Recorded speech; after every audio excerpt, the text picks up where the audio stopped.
ప్రియులారా, మోషే ఇశ్రాయేలు ప్రజలను తీసుకొచ్చేటప్పుడు ఆకలిగా ఉందని చెప్పి మోషే మీద చనుక్కుంటున్నప్పుడు మోషే ఒక్కసారిగా యెహోవాకు మొర్రపెట్టినప్పుడు యెహోవా ఆకాశం నుండి చూసి వాళ్ళ సనుగులని విని ఆకాశం నుండి మన్నాను కురిపించి వాళ్ళ ఆకలిని తీర్చి వాళ్ళని తృప్తిపరుస్తాడు. మన తండ్రి గొప్ప దేవుడు. అరణ్యములో ఆకాశములో మన్నాని కురిపించిన మన తండ్రి ఈరోజు నిన్ను కూడా నువ్వే స్థితిలో ఆకలిగా ఉన్నావో, నీ పరిస్థితి ఏంటో, నీ కొరతలేంటో సమస్తం తీర్చడానికి మన యేసయ్య సమర్థుడు.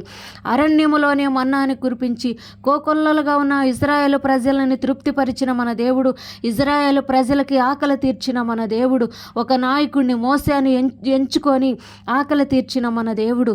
ఈరోజు నీ నాయకుడు ఎవరో? యేసయ్య నీ నాయకుడు. నీ తండ్రి ఎవరో? మన తండ్రి యేసయ్య నీ నాయకుడు. నీ ఇంటికి యజమానుడు ఎవరు? పరలోకమందున్న మన తండ్రి. నీ కొరతలేంటో, నీ ఆకలి బాధలేంటో, నీ పరిస్థితులేంటో ఒక్కసారి తండ్రికి చెప్పి చూడు. ఇశ్రాయేలు ప్రజలను తృప్తిపరిచిన దేవుడు ఈరోజు నిన్ను కూడా తృప్తిపరచడానికి సిద్ధంగా ఉన్నాడు.